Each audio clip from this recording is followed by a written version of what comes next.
Hello, Master Gitu Yuat. It's Wednesday, August 10th. This is Africa 54.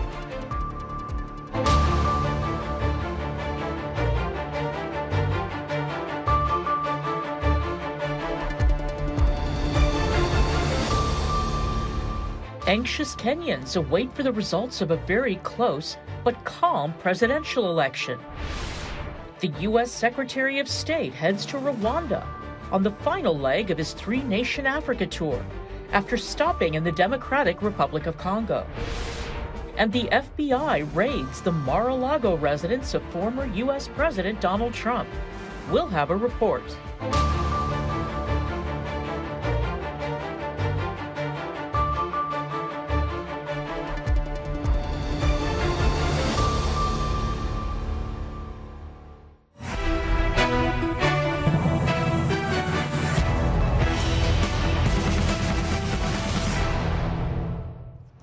Kenyans are waiting for the results of a close but calm presidential election in which the turnout was lower than usual. Tuesday's election was likely the final try by long-term opposition leader Raila Odinga, who on his fifth attempt was backed by former rival and outgoing President Uhuru Kenyatta. The other top contender is Deputy President William Ruto, who fell out with the president earlier in their decade in power. Official election results must be announced within a week of the vote, but there's some anticipation a winner might be known sooner. A runoff election will be held if no candidate receives more than 50% of the votes. Both Odinga and Ruto say they will accept the result as long as the vote is free and fair. Kenya's presidential election appears to have been transparent. Let's hear from two election monitors. The first observation was that we found a big line of people waiting for to enter the center, and coming from two different senses, from north-south, south-north, and converging at the gate. And we arrived half an hour before 6, and the gates were still closed, and the voting material was not yet here. First, let me congratulate my good brothers and sisters from this Republic of Kenya for the election. So far, we've seen that within Nairobi and the polling stations we have witnessed, the turnout appears good. The process is going on smoothly. There are no infractions yet. We've not observed any infractions. We pray that it should continue in this spirit till the end of the voting. And for the very latest on Kenya's elections, I'm joined live from Nairobi by Africa 54 managing editor Vincent McCory. Vincent, what's the latest from the IEBC tallying center? Well, Esther, from here, the IEBC continues to announce the results that are trickling in. But what we know up to this time is that the results are too close to call. At the moment, as we speak, they do indicate that William Ruto is ahead of Raila Odinga. But the truth is that throughout the day, and from when they started counting last night, the numbers keep changing. They're yet to count many more of the votes. It's impossible at this point to really project who is winning this election. Vincent, do we know at this point why there was such a low turnout despite the massive crowds we saw during the campaigns? Well, there have been different theories.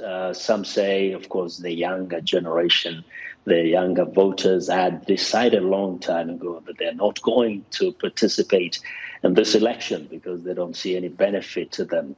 But also there was evidence that other demographics boycott, or rather did not turn up in many areas, including the strongholds of those frontrunners like Raila Odinga and William Ruto. Now, some are thinking perhaps like in the central part of Kenya, some may have stayed stayed home because they were protesting against President Uhuru Kenyatta.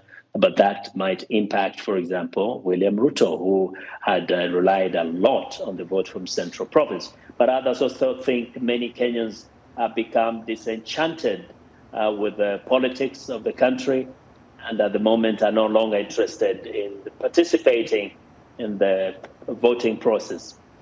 You mentioned they're disenchanted. What seems to be at the heart of Kenyans right now? What's their biggest concerns?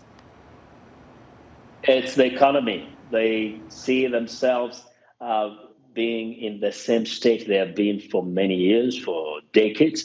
But then when they look over, they see these politicians getting way ahead financially, living luxurious lives. Even now, if you look at the campaigns, the amount of money that was poured into this campaign, it's obscene. And so when people look at that and around them, they cannot afford some basic things, they start questioning whether these elections are about themselves, about them as citizens, or just about the politicians themselves. So it's a mixed bag of things, but the truth is that people want to see leaders who can deliver on the promises they make.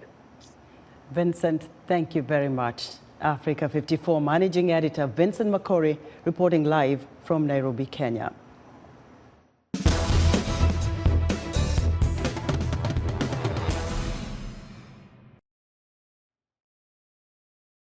U.S. Secretary of State Antony Blinken is traveling to Rwanda on Wednesday, where he will meet with senior Rwandan government officials and civil society members to discuss shared priorities, including peacekeeping. Secretary Blinken is expected to focus on the role of the government of Rwanda, which Rwanda can play in reducing tensions and ongoing violence in eastern DRC. U.S. Secretary of State Antony Blinken says Washington is very concerned about what he called credible reports that Rwanda has provided support to M23 rebels in the neighboring Democratic Republic of Congo. Louisa Nax reports. Washington is very concerned about what it calls credible reports that Rwanda has provided support to M23 rebels in neighboring Democratic Republic of Congo. That was the message from US Secretary of State Antony Blinken on Tuesday. His comments came during a visit to Kinshasa as part of a tour of Africa that is set to take him to Rwanda on Wednesday. We are very concerned by credible reports that Rwanda has provided support to M23. We call on all parties in the region to stop any support or cooperation with M23, or for that matter, any other non-state armed group. That is essential to actually bringing peace and security to the region. Blinken said the conflict in eastern Congo had been a focus of his meeting with Congolese President Felix Tshisekedi. It is also expected to take centre stage in his meeting with Rwandan President Paul Kagame on Wednesday. Rwanda has previously denied accusations that it supports M23 and that it has sent troops to Congo. M23 has denied it receives Rwandan support. Formed in 2012, the M23 insurgency is part of the fallout from the 1994 genocide in Rwanda. It claims to defend Congolese Tutsis against Hutu militias. Since May, M23 has waged its most sustained offensive in years, killing dozens and displacing tens of thousands of people. By July, it controlled a territory in Congo almost 3 times as large as it did in March, a UN group of experts said. Louisa Nax of Reuters filed that report. Earlier, U.S. Secretary of State Antony Blinken presented a new strategy document for sub-Saharan Africa at the University of Pretoria.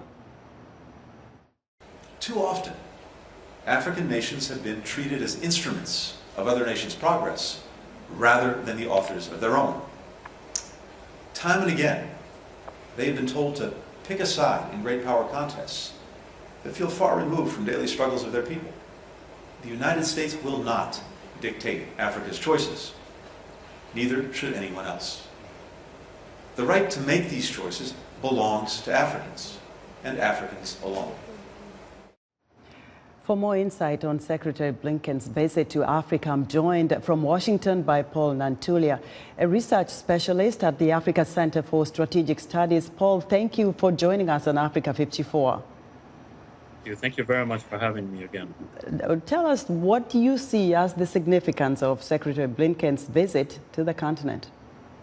No, I think it's very significant given the rollout of the new U.S. strategy towards sub-Saharan Africa, which very many African stakeholders have received positively.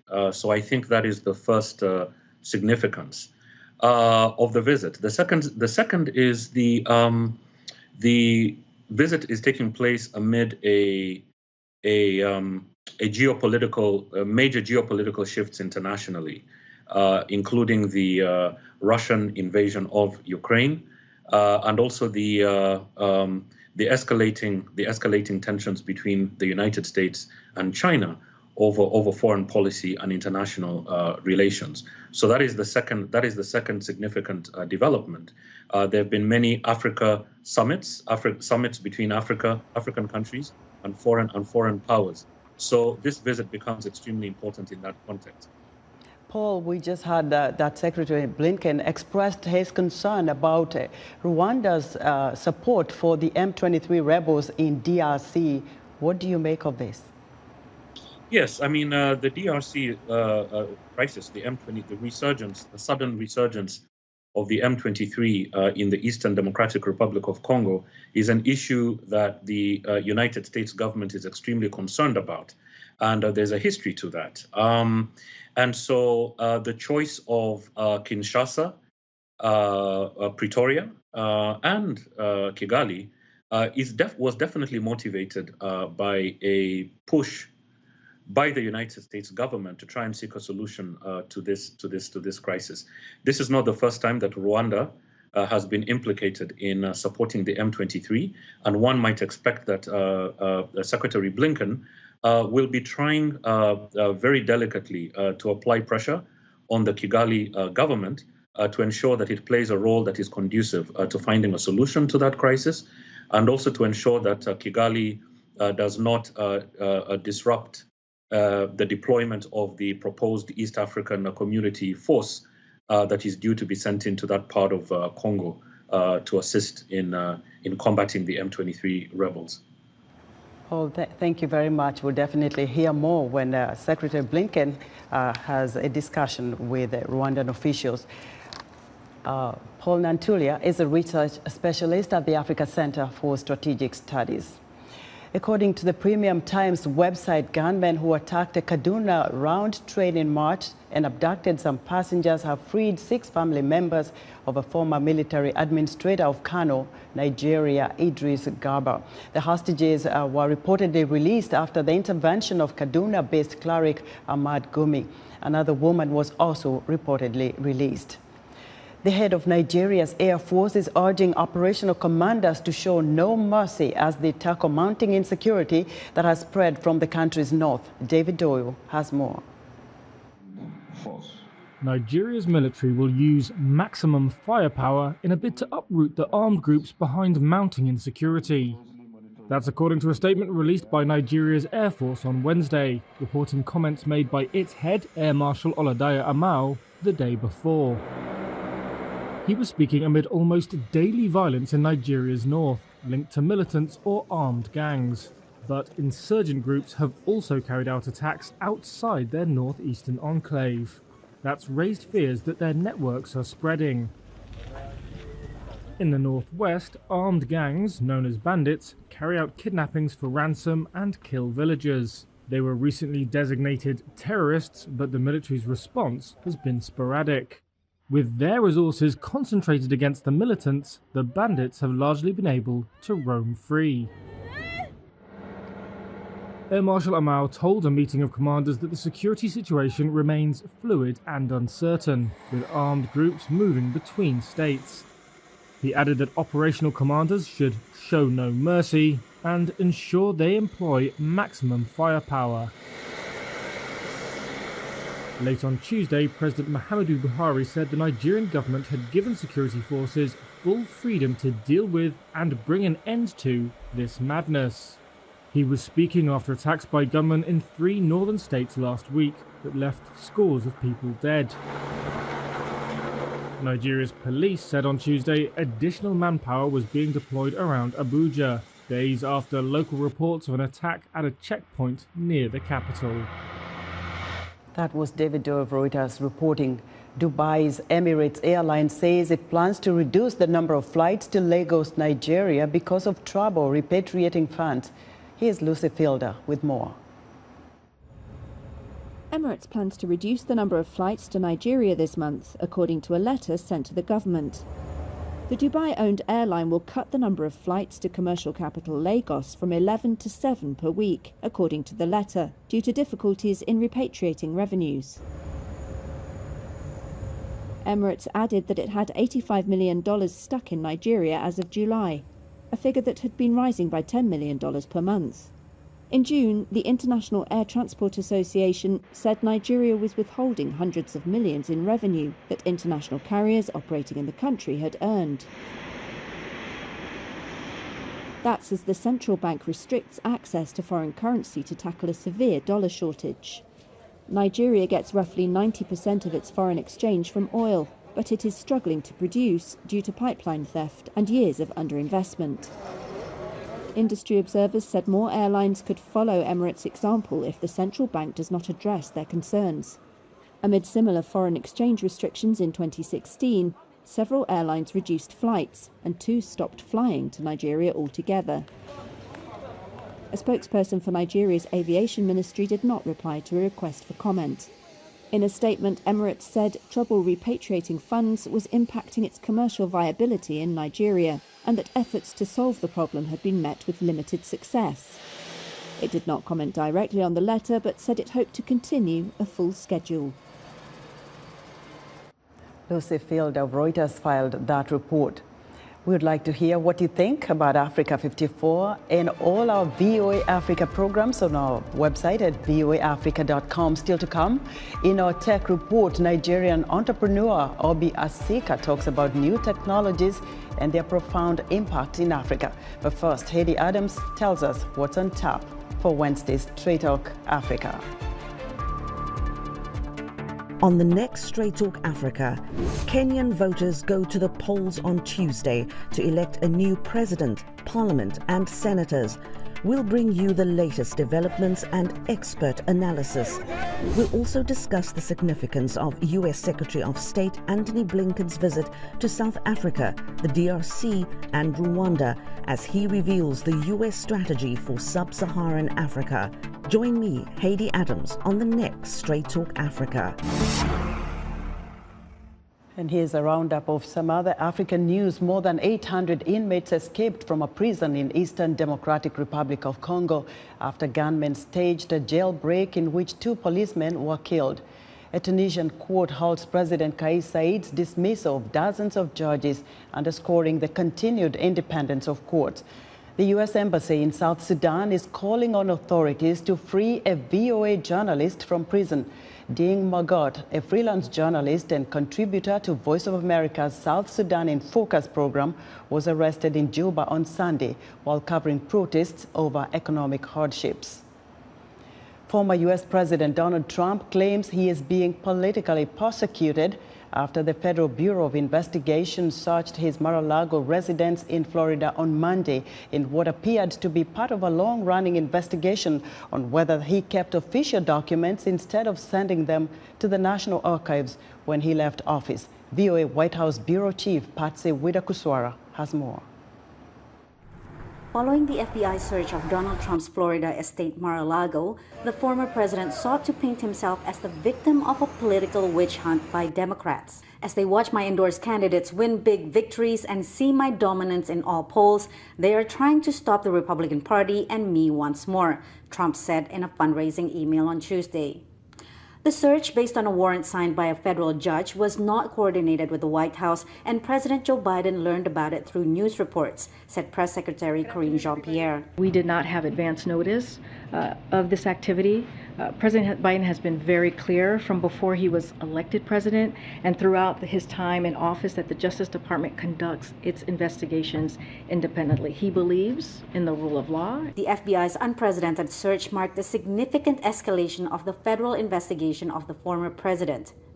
It's easy to try to think of this as being a political game, as the Biden administration trying to derail a potential presidential nomination and campaign by Donald Trump. But what's really at issue here is the law. There is a law from 1978 called the Presidential Records Act, and that requires that all of the materials used by the president be turned over to the National Archives. This former president, President Trump, has not complied with that. Earlier this year, the National Archives notified Congress it had recovered 15 boxes of White House documents from Mar-a-Lago, including classified materials. Trump continues to publicly flirt with running again for president. On November 2024, because that's the big one. And in the short run, the investigation might be good for his political fortunes. It's going to help with his fundraising. He's getting a lot of sympathy from his bases. But in the long run, it's probably going to be problematic. This isn't going to go away. If he indeed behaved inappropriately, and there's material there that they will move forward for with prosecution, that's not anything that can be swept under the table.